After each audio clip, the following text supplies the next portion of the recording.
हिताधिकार कौमी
बिस्मिल्लाहिर्रहमानिर्रहीम। 23 मार्च यौम पाकिस्तान बड़े जोश व खरोश और शान शान तरीके से मनाया जाता है। आज एक बहुत बड़ी परेड का इनेकाद इस्लामाबाद में किया गया। हर साल की तरह होता है, लेकिन इस दफ़ा फ़र्क ये है कि OIC के जो हमारे मौजूद मेहमान आए हुए हैं वो सारे उस परेड में शरीक हैं और सारी दुनिया इस वक्त देख रही है और 40 मुल्कों में ये टेलीवाइज़ किया जा रहा है हमारी आज की परेड को। ख़ास तौर से मार्च बड़ा इम्पोर्टेंट महीना रहा पाकिस्तान के लिए। इसमें हमारे पास स्क्वाश के प्लेयर्स इंटरनेशनल टूर्नामेंट हुआ कराची में, जिसमें 40 से ज़्यादा हमारे पास उन प्लेयर्स ने उसमें हिस्सा लिया। इजिप्शियंस उसमें जीते उस टूर्नामेंट को। ऑस्ट्रेलियन टीम पाकिस्तान आई हुई है। बड़ा ज़बरदस्त और सनसनीखेज़ मैच कराची में रहा और हमारी जो सिक्योरिटी के लोग हैं उन्होंने बहुत बेहतरीन सिक्योरिटी प्रोवाइड की और ऑस्ट्रेलियन टीम बड़ी मुतमईन होके कराची से गई और उन्होंने अब लाहौर में डेरा डाला है और लाहौर में वो खेल रहे हैं। OIC का जैसे मैंने आपको बताया कि इस वक्त बहुत बड़ा डेलीगेशन पाकिस्तान आया हुआ है। 15 साल के बाद ये पाकिस्तान में और मुनक़िद की जा रही है। ये भी एक बहुत बड़ा इवेंट है। तो एक बड़ी गहमा गहमी इस महीने में रही पाकिस्तान में, और दुनिया की नज़रें हमारे मुल्क के ऊपर रहीं, चाहे वो स्पोर्ट्स के हवाले से हो, वो OIC के हवाले से हो, पाकिस्तान की खारजा पॉलिसी के हवाले से हो, या और किसी हवाले से। पाकिस्तान इस वक्त सेंटर ऑफ अट्रैक्शन बना हुआ है। हमने कोशिश की है कि हम जो रास्ता कायद ने हमें दिखाया, जिस रास्ते पे चल के हम पाकिस्तान को मज़ीद आगे ले जा सकते हैं, हमने भरपूर कोशिश की कि हम उस रास्ते पर चलें और कायद के दिखाए हुए विज़न को, कायद के दिखाए हुए रास्ते को अपनाएं, चाहे उसमें कुछ मुश्किलें आएँ, चाहे आसानियाँ हों, लेकिन पाकिस्तान को हमने वो पाकिस्तान बनाना है जो कायद ने हमें जिस ख्वाब की ताबीर के लिए पाकिस्तान बना था, जिस ख्वाब को हमने अपने बच्चों को दिखाया था कि ये पाकिस्तान होगा, वो पाकिस्तान हमने बनाना है, चाहे उसकी जो भी कीमत हमें अदा करनी पड़े। हमारे बॉर्डर्स पे प्रॉब्लम है, अफ़गानिस्तान के अंदर इश्यूज़ हैं, ह्यूमैनिटेरियन क्राइसिस अफ़गानिस्तान में आया हुआ है। सारी दुनिया से हमने कोशिश की है कि वो अफ़गानिस्तान को इस मुश्किल वक्त में तनहा ना छोड़ें। वहाँ पर जो खाने पीने की अशिया की बेइंतहा कमी है, किल्लत है, उसे पूरा करें, और हुकूमत पाकिस्तान जिस कदर मुमकिन है उसको कोशिश करके पूरा कर रही है।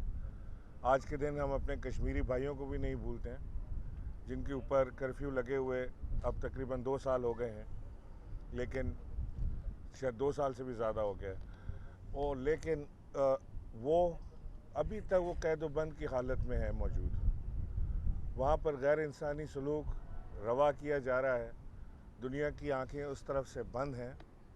वहाँ पर उसके लिए आवाज़ उठाने वाला कोई ह्यूमन राइट्स वॉच, कोई दुनिया का और इदारा उस तरफ देख नहीं रहा है। हमारी ख्वाहिश है कि उस तरफ भी तवज्जो मबज़ूल की जाए, दुनिया उस तरफ भी देखे। वहाँ पर भी इंसान बसते हैं, उन्हें भी जब चोट लगती है तो दर्द होता है, जब कटता है तो खून निकलता है। उनकी भी औलादें मौजूद हैं, वो भी इंसान के बच्चे हैं, इंसान हैं हमारी आपकी तरह, लेकिन उस तरफ से आंखें कुछ बंद हैं, उस तरफ नज़र करम है नहीं दुनिया की। तो हमारी कोशिश है कि भरपूर कि हम उस तरफ भी दुनिया की नज़र करम उस तरफ करवाएं, कि उसको भी देखेंगे यहाँ पे जो मज़ालिम हो रहे हैं उन्हें भी किसी तरह संभाला जाए। मैं कायद के मज़ार पे हम आते हैं हर साल, 23 मार्च को भी और 14 अगस्त को भी, और हमेशा हम यहाँ पे ये प्लेज, ये वादा करके जाते हैं कि हम अगला साल पिछले साल से बेहतर और ज़्यादा मेहनत करके गुजारेंगे। तो आज भी वही वादा मैं दोहराता हूँ कि इंशाअल्लाह अगला साल पिछले साल से बेहतर और ज़्यादा मेहनत और कायद के विजन की तरफ पाकिस्तान को ले जाने के लिए कोशिश करेंगे। पाकिस्तान जिंदाबाद। बिस्मिल्लाहिर्रहमानिर्रहीम। आज 23 मार्च 2022 यौम पाकिस्तान के मौके पर मैं गवर्नर साहब के हमरा अपनी काबीना के साथ कायद आज़म की मज़ार पे उनको खराज अकीदत पेश करने और उनके उस विज़न जो आज से 82 साल पहले लाहौर में उन्होंने पाकिस्तान के लिए देखा था और हमारे जो फाउंडिंग फादर्स उन्होंने देखा था, वो खराज अकीदत पेश करने आया हूँ। हमें आज़ादी लिए 75 साल हो चुके हैं। हम हर साल नहायती जोश व खरोश से 23 मार्च भी मनाते हैं, 14 अगस्त भी मनाते हैं। इंशाअल्लाह ताला हम सब मिलजुल के, हमें अल्लाह ताला ये तौफीक दे कि हम अपने प्यारे वतन को, जो कि हमारे आइन में लिखा है कि प्रिजर्व, प्रोटेक्ट और डिफेंड कर सकें। हमारा मुल्क काफ़ी मुश्किलात से गुज़रा है और इस वक्त भी काफ़ी मुश्किलात में है। अल्लाह ताला हम सबको ये तौफीक दे कि हम बहादुरी से कायद आज़म मोहम्मद अली जिन्ना के विज़न पे चलते हुए और शहीद जुल्फ़िकार अली भुट्टो के 73 के आइन पे चलते हुए जो भी मुश्किलात आती हैं उनका सामना करें। इस आज में हुकूमत सिंध की तरफ से जो OIC foreign ministers conference Islamabad में हो रही है, उसके सारे मद्दूबीन को खुश आमदीद कहता हूँ। बड़ी खुशाइन बात है हमारे लिए। 1974 में शहीद जुल्फ़िकार अली भुट्टो ने दूसरी इस्लामिक समिट लाहौर में की थी, जहाँ आलम इस्लाम के सरबराहान आए थे और पाकिस्तान को इस साल भी ये शर्फ हासिल हुआ है कि चौथी बार हम फॉरेन मिनिस्टर्स कॉन्फ्रेंस पाकिस्तान में कर रहे हैं। आज के दिन हमें हमारे भाइयों, हमारे कश्मीरी भाइयों को याद करना चाहिए। 5 अगस्त 2019 से कश्मीर के अंदर एक कर्फ्यू नाफिज किया हुआ है। वहाँ जो जुल्म और बर्बरियत हो रही है उससे हम सब वाकिफ़ हैं। और जैसे गवर्नर साहब ने कहा कि हमें उम्मीद है कि दुनिया जो कश्मीर के अंदर जुल्म और बर्बरियत चल रही है उस पर भी नज़र रखेंगे। हमारे दिल हमारे कश्मीरी भाइयों के साथ धड़कते हैं। जो उन्हें तकलीफ़ होती है वो तकलीफ़ उनकी हमें महसूस होती है। अगर उनका खून बहता है तो लगता है कि किसी अपने का खून बहा है। इंशाअल्लाह ताला पाकिस्तान की कौम मिल के अपने सरहदों का और अपने आइन का भरपूर नमूने से दिफा करेगी। और इंशाअल्लाह ताला ये जो 75वां साल है पाकिस्तान का, हम 14 अगस्त 1947 को 75वीं यौम इंडिपेंडेंस डे मनाएंगे और इंशाअल्लाह ताला पाकिस्तान ता क़यामत बरकरार रहेगा। अच्छा, ये बता दें सर, वज़ीर आला साहब से ख़ास तौर पे सवाल है। इतना बड़ा माशाल्लाह मकाम है, यहाँ पर बहुत अच्छी अच्छी बातें होती है, लेकिन यहाँ से जाने के बाद जो माहौल हम देखते हैं उस पर बड़ा अफसोस होता है। ख़ास तौर पे जब वज़ीर आला एक सूबे के उसके ऊपर इल्ज़ाम लगाया जाए कि वो बोरियां भर के पैसों की सिंध हाउस में जाकर ख़रीदारी कर रहे हैं और वो इल्ज़ाम लगाने वाले उसी के सूबे के गवर्नर हो और उसके मुल्क के वज़ीर आज़म हो, तो ये किस तरह की डर्टी पॉलिटिक्स को दिखाई जा रही है? मैंने नहीं सुना। गवर्नर साहब साथ खड़े हैं, अगर उन्हें कोई ऐसा इल्ज़ाम लगाना होगा मुझे बुला के बता सकते हैं। कोई ऐसी चीज़ नहीं है। गवर्नर साहब ने मेरे नहीं ख्याल ऐसा कहा है, साथ ही खड़े और इसमें कोई हकीकत नहीं है। मैं एक चीज़ दोहराऊंगा, गवर्नर साहब ने बड़ी अच्छी बात की थी। इंशाअल्लाह ताला अगला साल पिछले सालों से बेहतर होगा। अच्छा सीएम साहब, ये बता दीजिएगा कि जो एमक्यूएम आपने जो एमक्यूएम के मुतालबात माने हैं बल्दियात के हवाले से खास तौर पर, उस पर क्या कानून साजी भी करेंगे? हाँ जी बिल्कुल करेंगे। इसमें कोई देखिए, मैं कह चुका हूँ, मैं गवर्नर साहब इजाज़त हो तो सियासी बातें हो रही हैं, मैं करना नहीं, लेकिन बताया था कि मुत्तहिदा कौमी मूवमेंट के साथ मुलाकातें हुई हैं। उन्होंने अपनी एक याददाश्त दी थी जिसमें उन्होंने कुछ पॉइंट्स लिखे थे और चेयरमैन बिलावल भुट्टो जरदारी साहब ने वो सारे पॉइंट्स पढ़ के, और उसमें कोई ऐसी चीज़ हमें नज़र नहीं आई जिस पे कोई एतराज़ हो। एक पहले भी मुआहिदा हुआ था, आपको याद होगा, मैं पिछली दौरों में नहीं जाना चाहता, तो ये हमें कोई ऐसी चीज़ नहीं कि उसमें ख़ास तौर पे जो बल्दियाती निज़ाम उसकी डेवल्यूशन के तो हम ख़ुद कायल हैं। और मैं कई बार कह चुका हूँ कि जब ऐवान में ये पेश किया गया था, बड़ी वो मसला ये था कि 17 नवंबर को हमारे सेंसस पे तशवीश थी कि सिंध को अंडर काउंट किया जा रहा था, कराची को अंडर काउंट किया जा रहा था। उस तशवीश पे हमने यानी हुकूमत सिंध ने अपना आइनी हक इस्तेमाल करते हुए पार्लियामेंट को एक रेफरेंस भेजा था। 17 नवंबर 2021 को वो रेफरेंस जॉइंट पार्लियामेंट ने मुस्तरद किया। जो हमने कहा था कि जी सेंसस सही नहीं हुआ है, उसमें हमें बस मुझे थोड़ा सा ये गिला रह जाएगा कि बाकी सिंध की जमातों ने, सिंध के मेंबर्स ने हमें मदद नहीं की, लेकिन खैर वो उनकी मर्ज़ी है, हर एक का वोट देने का अपना हक है। और 21 नवंबर को इलेक्शन कमीशन ने कहा कि जी कानून पेश करें, नहीं तो हम 1 दिसंबर से डिलिमिटेशन शुरू कर देंगे। तो हम वो डिलिमिटेशन नहीं करा सकते थे पुराने कानून के मुताबिक, बहुत मसाइल हो जाते। तो हमने जल्दी में वो कानून बनाया। उसमें जो चीज़ें बाकी लोगों से डिस्कस हुई थी, काफ़ी रह भी गई होंगी, वो डिस्कस करके हमने 7-8 दिन में, बल्कि 6 दिन में मेरा ख्याल है वो कानून पेश किया। और उस वक्त भी यही कहा गया था कि हम इस कानून में बेहतरी की गुंजाइश है। कानून गवर्नर साहब के पास गया, गवर्नर साहब ने उसमें कुछ तजावीज़ अपनी जो उनका आइनी हक है वो पेश करके दी, और उन तजावीज़ में से काफ़ी हमने दोबारा मानी और दोबारा कहा कि इसमें और बेहतरी की गुंजाइश है, लेकिन वो बेहतरी तभी आ सकती है कि जब सब मिल जाए।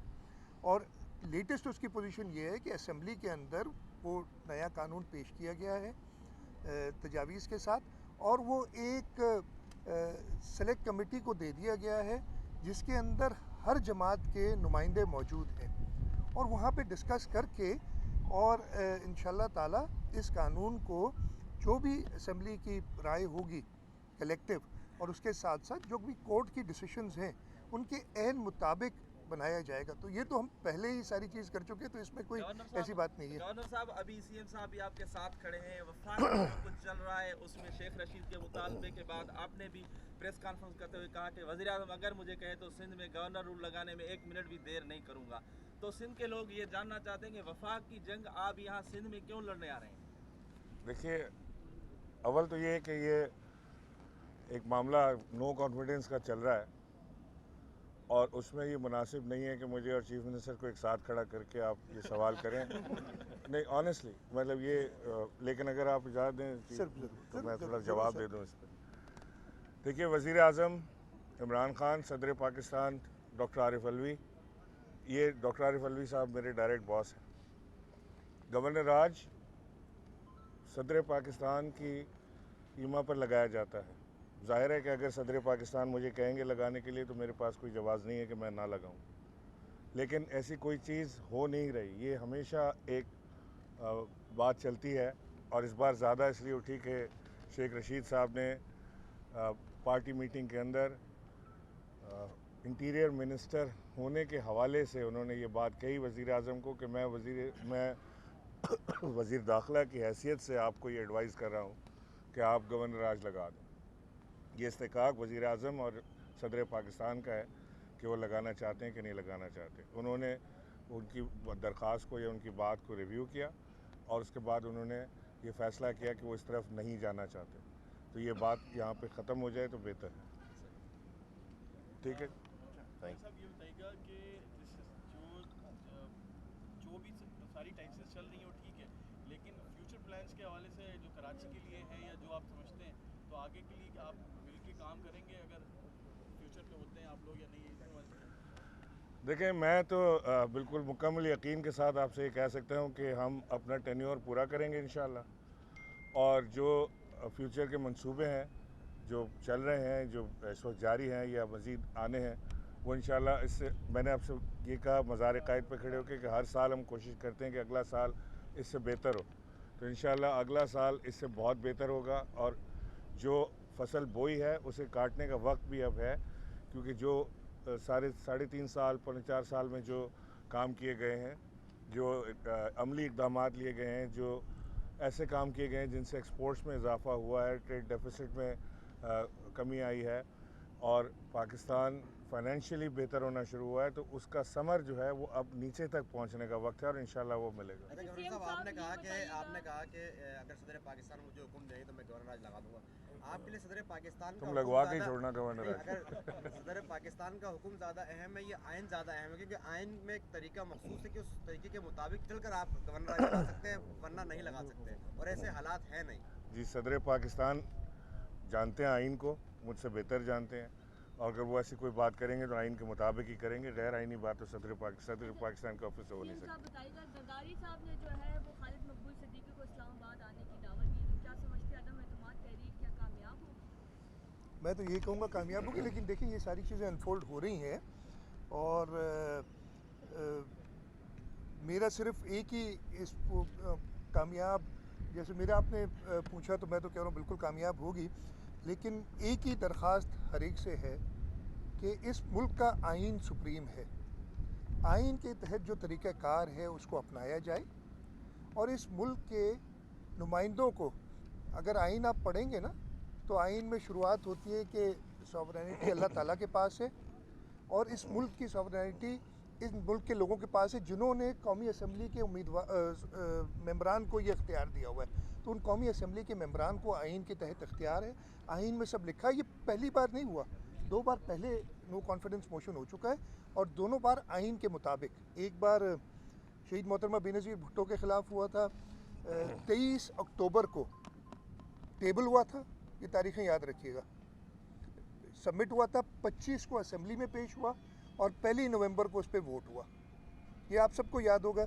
दूसरी बार शौकत अजीज़ प्राइम मिनिस्टर थे, उनके ख़िलाफ़ हुआ था, अगस्त का महीना था और वो भी 5-6 दिन में वोट हो गया था। अनफॉर्चुनेटली हमारा ये ख्याल है कि आइन को मुकम्मल तौर पे उस पर अमल दरामद नहीं किया जा रहा। स्पीकर साहब ने अपनी कुछ वजूहात बताई हैं उस सिलसिले में, लेकिन मैं पर्सनली उनसे एग्री नहीं करता उन वजूहात से। लेकिन खैर वो स्पीकर साहब हैं, अब भी इजलास बुलाया गया है 25 तारीख को। हमें पूरी उम्मीद है कि इजलास के अंदर 25 तारीख को ये मोशन पेश करने की इजाज़त दी जाएगी, और वो तो ऑर्डर्स ऑफ द डे में लिखना है, वो कानून है, और वो पेश होगा। और 3 से 7 दिन आइन के अंदर लिखा है, तो 25 से आप लगा लें 3 दिन कितने होते हैं। 3 दिन से पहले वो कर नहीं सकते, वो करना चाहें अगले दिन नहीं कर सकते।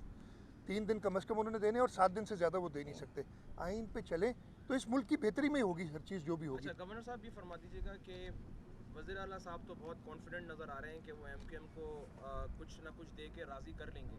आपका एक रोल है इस पूरी अदम एतमाद में। हमने देखा कि वज़ीर आज़म साहब ने आपको बुलाकर मुलाकात भी की, आप लोगों को ले आके मिलवा भी रहे हैं, कुछ मैसेंजर का काम भी आप कर रहे हैं, लोगों को जमा करने की कोशिश कर रहे हैं। क्या ऐसी चीज़ है जो आप MQM को ऑफ़र करेंगे, क्योंकि वो आपके बहुत इंपॉर्टेंट इत्तेहादी हैं? अगर वो आपके पास से चले जाते हैं तो उसके बाद कोई ऐसी वजह हमें नज़र नहीं आती कि तहरीक अदम एतमाद नाकाम हो जाए। क्या कहेंगे आप? इसी में याद कर लीजिएगा कि कल खालिद मकबूल ने कहा है कि हम हुकूमत में रहते हुए भी हमारे दफातर भी बंद हैं और हमारे कारकुनान भी जो है वो वादियाती फैसले वाले से काफ़ी एग्रेसिव लग रही है।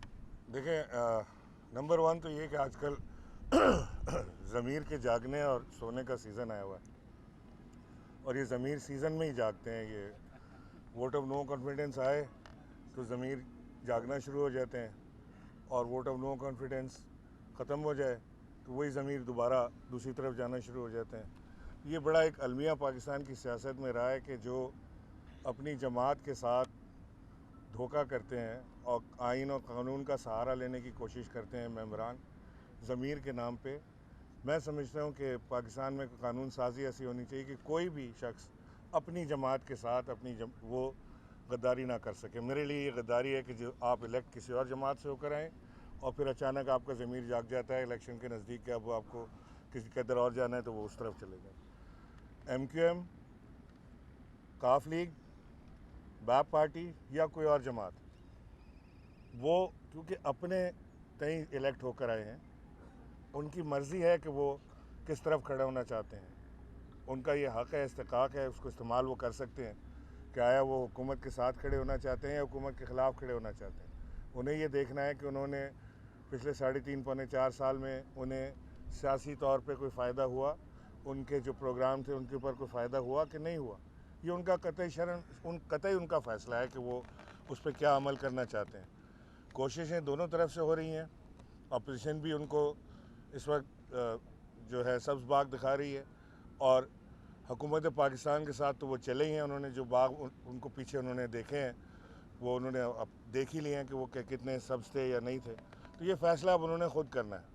लेकिन बहरहाल हर एक ने अपने प्रोग्राम के मुताबिक, माफ़ कीजिएगा, अपने प्रोग्राम के मुताबिक आगे चलना है। अपनी पार्टी का मंशूर, अपने लोगों की राय और अपनी पार्टी के फ़ैसले उनके अपने इख्तियार में हैं। अगर कोई ये समझता है कि अभी थोड़ी बहुत कहीं अगर उनको एडवांटेज नज़र आए, वो उधर स्लिप होना चाहते हैं, 100 बिस्मिल्लाह, कोई अर्ज़ नहीं, उनका अपना फ़ैसला है। अच्छा सर, सियासी कुव्वतों की लड़ाई में अगर जमहूरियत का कोई नुकसान हुआ तो जिम्मेदार कौन होगा? कोई नुकसान नहीं होगा जमहूरियत का। मैं जवाब देता हूँ, जमहूरियत का नुकसान कोई नहीं होगा। मैं फिर से दोहराता हूँ कि इंशाल्लाह ताला बेहतर और अच्छे दिन अगला साल बेहतर होगा इंशाल्लाह। और इस मुल्क के आइन को मैंने लफ्ज़ इस्तेमाल की कि प्रिजर्व, प्रोटेक्ट एंड डिफेंड करना हमारा काम है। गवर्नर साहब ने भी ओथ उठाया है, मैंने भी उस पर ओथ उठाया है, सारे कौमी असम्बली के मेंबरान ने ओथ उठाया है। उन्हीं की ज़िम्मेदारी है। आइन को फॉलो करेंगे, कोई नुकसान नहीं होगा। मेरा आखिरी लफ्ज़, आइन को फॉलो करें।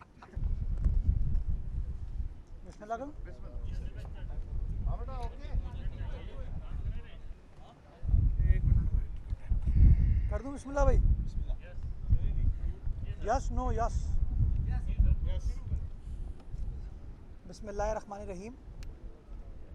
आज 23 मार्च 2022 पाकिस्तान डे की मुनासबत से मेरी तरफ़ से बल्दिया उज़्मा कराची के तमाम मुलाजमीन, अफसरान, काम करने वालों की जानिब से और सारे शहर कराची की जानिब से तमाम पाकिस्तानियों को आज का पाकिस्तान डे 23 मार्च बहुत बहुत मुबारक हो।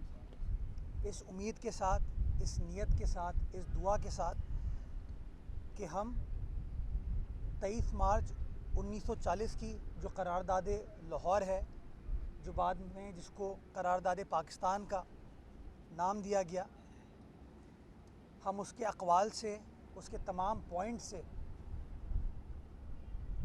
उसी तरीके से नाता जोड़ेंगे जिस तरीके से तहरीक पाकिस्तान के तमाम कारकुनान ने, लीडरान ने नाता जोड़ा था, जिनकी काविशों की वजह से, जिनकी मेहनतों की वजह से हमको एक आज़ाद रियासत पाकिस्तान की शक्ल में मैसर हुई।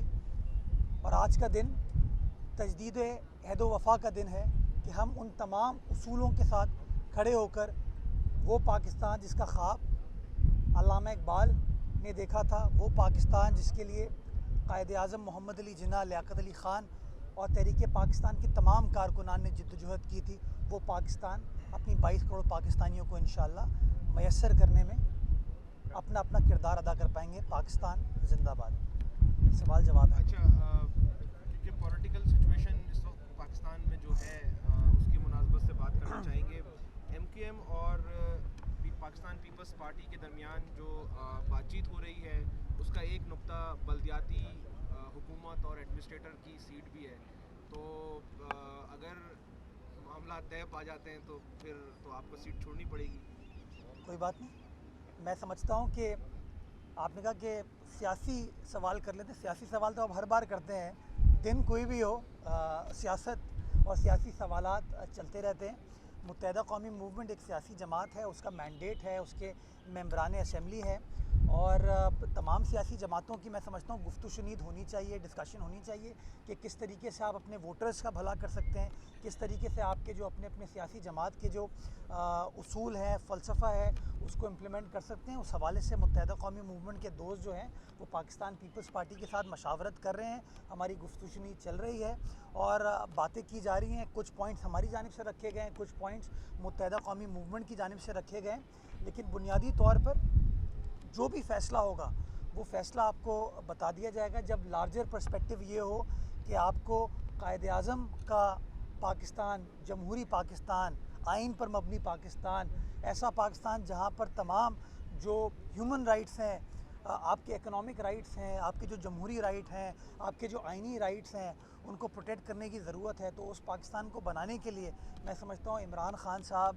की जो हुकूमत है उससे छुटकारा हासिल करना ज़रूरी है। और इस नेक मकसद के लिए अगर आपका इशारा यह था कि मेरी कुर्सी जा रही है तो बेशक अगर जाती है तो चले जाएं। मैं समझता हूँ लार्जर पर्सपेक्टिव देखने की ज़रूरत है और लार्जर पर्सपेक्टिव ये है कि हाँ, PTI ने जो पिछले 3.5 सालों में इस मुल्क को, इस मुल्क की आवाम को जो नुकसान पहुँचाया है उसके लिए हम सबको सर जोड़ कर बैठने की ज़रूरत है। और मैं समझता हूँ जिस तरीके से सियासी जमातें, संजीदा सियासी जमातें अपनी हिकमत अमली बना रही हैं, तो मैं समझता हूँ अब कुछ दिन रह गए हैं इस मामले को ख़त्म होने में, लेकिन अभी तक कोई चीज़ हतमी नहीं है, कोई चीज़ फाइनल नहीं है। तमाम सियासी जमातें आपस में बात करी हैं और बातचीत किया, जो भी फ़ैसला होगा वो फ़ैसला मीडिया के साथ शेयर कर लिया जाएगा ताकि अवामुन्नास को मुतला कर दिया जाए। आप माशाल्लाह कानूनी माहिर भी हैं, तो ये ख़ास तौर पे स्पीकर के किरदार को किस नज़र से देखते हैं? क्योंकि कहा जा रहा है कि 25 को इजलास होगा, लेकिन तहरीक एतमाद के हवाले से कोई गोल मोल कोई फैसले करके कुछ इसको निपटा दिया जाएगा, तो ये किस तरह का किरदार है? और जो सदारती रेफरेंस दाखिल हुआ है सुप्रीम कोर्ट में, इसके हवाले से क्या कहेंगे? देखिए, मैं समझता हूँ, मैंने हमेशा ये कहा है कि आइन की रूह से जो स्पीकर साहब होते हैं वो किसी सियासी जमात के ना रुकन होते हैं ना कारकुन होते हैं, वो कस्टोडियन ऑफ द हाउस हैं। उनकी बुनियादी जिम्मेदारी है कि आइन के तहत जो स्पीकर का रोल है उनको वो निभाना है।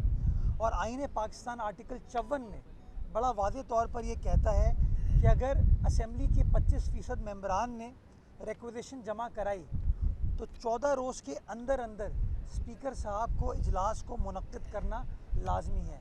8 तारीख़ को वो रिक्वेजिशन जमा हुई थी और वो 14 रोज़ 21 और 22 मार्च को मुकम्मल हो जाते हैं। स्पीकर साहब को 14 रोज़ के अंदर अंदर यानी कि 8 मार्च से लेके अगले 14 रोज़ में किसी दिन भी इजलास मुनक्किद कर लेना चाहिए था ताकि जो आइन की इम्प्लीमेंटेशन है उसको यकीनी बनाया जा सके। लेकिन स्पीकर साहब ने बदकिस्मती के साथ अपना एक बाई पार्टीज़न किरदार अदा नहीं किया कस्टोडियन ऑफ द हाउस का किरदार अदा नहीं किया, उनने पीटीआई के एक रुकन का किरदार अदा किया। वो जो ट्वीट उन्होंने किया था ना, I stand with Imran Khan, उन्होंने बहैसियत स्पीकर वो पार्टी बने और उन्होंने इमरान खान साहब का साथ दिया, उन्होंने आईन पाकिस्तान के जो तकाज़े हैं उनका साथ नहीं दिया। मैं समझता हूँ वो गलत है, वो आइन शिकनी है, वो आइन से उन्होंने इनहराफ किया, नंबर 1। नंबर 2, देखें उन्होंने 25 तारीख को इजलास मुनक्किद कर लिया, यानी कि वो इस बात को एक्सेप्ट करते हैं कि अपोजिशन का हक था रिक्वेजिशन करना, वो इस बात का एतराफ़ करते हैं कि जो रिक्वेजिशन जमा कराई वो इन ऑर्डर है, उसके अंदर कोई गलती नहीं है, जितने रिक्वायर्ड नंबर के दस्तखत होने की ज़रूरत है वो दस्तखत उसमें मौजूद हैं, यानी कि वो इस बात का एतराफ़ कर रहे हैं कि हाँ अपोजिशन ने सब कुछ ठीक किया है, लेकिन अपने काम में वो आइन को वायलेट करा। और हमें शक यही है कि जिस शख्स ने पिछले 14-15 रोज़ में आइन की पासदारी नहीं की, वो शायद अपने लीडर इमरान खान को बचाने के लिए पता नहीं और इस तरह के कितने हरबे इस्तेमाल कर सकता है। हमने सुप्रीम कोर्ट के सामने भी ये बात रखी थी, गालिबन सुप्रीम कोर्ट बार एसोसिएशन का जो केस चल रहा है उसके अंदर भी ये बात आई थी। और 63A का जो आपने प्रेसिडेंशियल रेफरेंस की बात की, उसके बारे में तो अटॉर्नी जनरल फॉर पाकिस्तान ने ख़ुद ये स्टेटमेंट दिया है कि किसी मेंबर को वोट देने के हक़ से रोका नहीं जा सकता। तो मैं समझता हूँ जब वफाक का सबसे बड़ा जो वकील है, कानूनदान है, जब वो ये एडवाइस दे चुका है, पब्लिकली दे चुका है, तो मैं समझता हूँ उसकी पासदारी करते हुए 25 तारीख को वो जो वोट ऑफ नो कॉन्फिडेंस है उसको टेबल होना चाहिए और अगले 3 से 7 रोज़ के अंदर उसका फ़ैसला करा लेना चाहिए। अगर इमरान खान साहब के पास नंबर्स हैं तो 100 बिस्मिल्लाह वो वज़ीर आज़म रह पाएंगे, अगर अपोजिशन के पास नंबर्स हैं तो 100 बिस्मिल्लाह हम उनको निकालने में कामयाब हो जाएंगे, लेकिन कम से कम आइन के उसूलों को हम फॉलो करेंगे। तो आप सब MQM और पीपल्स पार्टी पिछले आपके साथ भी रहे, दोनों एक दूसरे को जानते हैं कि किन के क्या नेगेटिव्स हैं क्या पॉजिटिव्स हैं, आप भी बहुत अच्छी तरीके से जानते हैं, वो भी आप पे इल्ज़ाम लगाते रहे। कराची को बदकिस्मती से MQM ने भी लूटा, पीपल्स पार्टी ने भी जहाँ जोर था वहाँ पे, लेकिन अब दोनों आप साथ आ गए, तो अब क्या समझते हैं कि नेगेटिव्स को लेके पॉजिटिव्स में कराची को क्या जाएगा, या फिर ये मतलब लॉन्ग लास्टिंग होगा, ये अभी ये अगर आपकी बातचीत अच्छी हो जाती है तो ये सिर्फ टेम्परेरी रहेगा, लॉन्ग लास्टिंग में आप क्या देखते हैं? अच्छा देखिए, मैं तो हमेशा वाज़े तौर पर ये कहा है कि हम लोग बहैसियत कौम मनफी चीज़ों पर बड़ा फोकस करते हैं और जो पॉजिटिव मुस्बत चीज़ें उनको हम अनफॉर्चुनेटली इग्नोर करते हैं। मैं समझता हूँ अगर तमाम सियासी जमातें, मीडिया के हमारे दोस्त हमारे शहर में, हमारे सूबे, हमारे मुल्क में सिर्फ मनफी चीज़ें नहीं होती, मुस्बत चीज़ें भी हो रही हैं, अगर हम उन मुस्बत चीज़ों के ऊपर फोकस करना शुरू कर दें तो हम लोगों को उम्मीद दिला पाएंगे कि हाँ थिंग्स आर पॉसिबल, चीज़ें हो रही हैं और चीज़ें बेहतरी की तरफ जा रही हैं। मैं समझता हूँ अगर माजी की तलखियों पे जाएंगे तो हर सियासी जमात का कोई ना कोई बुरा एक्सपीरियंस रहे, लेकिन अगर आप माजी में रहेंगे तो कभी भी आप मुस्तकबिल की ना सफ़बंदी कर सकते हैं और ना मुस्तकबिल के फ़ैसले आप कर सकते हैं। तो बेहतर ये होगा कि हम मुस्तकबिल का सोचें, आने वाले कल का सोचें और आने वाले कल माजी को सीखते हुए आने वाले कल को बेहतर बनाने के लिए अपना किरदार अदा कर सकें। पीपल्स पार्टी MQM की तमाम मुतालबात मान चुकी है, उस पर कराची की बेहतरी के लिए कानून साजी करने को भी तैयार है। अगर MQM पाकिस्तान अदम एतमाद की तहरीक पर कौन सी मुतालबात हैं ज़रा वो मुझे बताएंगे फिर आप? जो मुतालबात हैं जो MQM के आपने माने, अगर अदम एतमाद की तहरीक पर MQM साथ नहीं देती तब भी उन मुतालबात पर कानून साज होगी, वो मुतालबा मानी जाएगी। देखिए मैं आपको बताऊँ, बुनियादी जो मोटा मोटा इशू है वो मुत्तहदा कौमी मूवमेंट का सुप्रीम कोर्ट के फ़ैसले के हवाले से है, बल्दियाती कानून के हवाले से, आर्टिकल 140A के हवाले से। जब वो फ़ैसला आया उस फ़ैसले के अंदर हम समझते हैं बहुत सारी कानूनी सुकून है, बट उसके बावजूद हमारी कमिटमेंट ये है कि हमने उस फ़ैसले को बहैसियत सिंध हुकूमत चैलेंज नहीं किया। ये शो करता है कि हम चाहते हैं कि जो आपका बल्दियाती निज़ाम है वो मजबूत हो, वो ताकतवर हो, वो मुतवाज़न हो, ताकि वो डिलीवर कर सके। तो अगर हमें नई चीज़ों को फॉलो करना होता तो शायद हम उस फैसले की नज़रसानी की दरख्वास्त दायर की होती। तो मैं समझता हूँ सिर्फ ये मुत्तहदा कौमी मूवमेंट की डिमांड नहीं है, ये तो सिंध हुकूमत की भी डिमांड है, ये पाकिस्तान पीपल्स पार्टी की भी डिमांड है कि एक मुतवाज़न, बैलेंस्ड, मजबूत बल्दियाती निज़ाम सूबा सिंध के अंदर होना चाहिए और इसीलिए हमने उस अदालती फ़ैसले के ख़िलाफ़ कभी चैलेंज नहीं किया या नज़रसानी की दरख्वास्त दायर की। अच्छा, एक आखिरी सवाल आपसे ये है कि कल एक हादसा पेश आया शाह फैसल में, और इससे पहले भी बहुत सारे हादसा पेश आए, हैवी ट्रैफिक आता है और वो आम शहरियों को कुचल देते हैं, कानून साजी नहीं हुई थी और कानून साजी ना होने की वजह से क़त्ल ख़ता की ऐसे ड्राइवर्स के ऊपर दफ़ात लगती हैं, फिर वो छूट जाते हैं। बहैसियत कानूनदान, मुशीर कानून, आप समझते हैं कि इस मामले को निमटने के लिए कोई ऐसा एक कानून लाना पड़ेगा स्पेसिफिक, जो कि कुछ खौफ पैदा करे इन गैर तरबियत याफ्ता ड्राइवर्स को, ताकि वो लोगों की जान बच सके कराची? शायद मेरी बात किसी को पसंद ना आए, लेकिन मैं हमेशा हक़ और सच की बात करता हूँ। हमारे मुल्क में क़वानीन का अंबार है, हर चीज़ के ऊपर कानून साजी कर ली जाती है, फुकदान है उसको इम्प्लीमेंट करने का।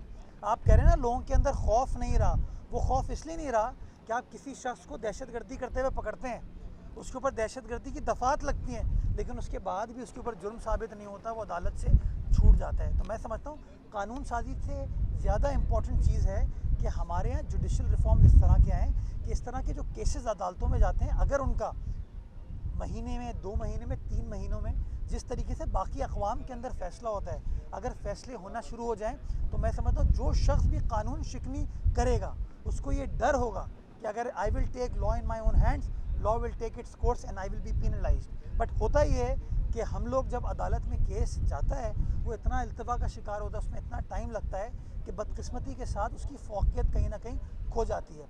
अब जैसे मैं आपको मिसाल देता हूँ कि दहशतगर्दी का कानून है, वो कहता है 7 रोज़ के अंदर फ़ैसला करना है। मेरे ख्याल में पाकिस्तान की तारीख़ में कोई एक केस नहीं होगा जिसका 7 रोज़ के अंदर फ़ैसला हो। तो या तो 7 दिन की शिक को निकाल दें, उसको 3 महीने कर दें, उसको 6 महीने कर दें, लेकिन जो टाइम फ्रेम दिया हुआ है, मैं समझता हूँ उस टाइम फ्रेम को फॉलो करते हुए उसके अंदर अदालती फ़ैसले आने चाहिए, ताकि लोगों के अंदर ये डर खौफ बैठे कि जब मैं कानून को तोड़ूंगा, मैं कोई जुर्म करूंगा, किसी के साथ ज़्यादती करूंगा, तो मेरे ख़िलाफ़ कानून के मुताबिक कार्रवाई 7-8 साल बाद नहीं होगी, फौरी तौर पर होगी। और मैं समझता हूँ ये बहसियत कौम हमें इस चीज़ के ऊपर अब काम करने की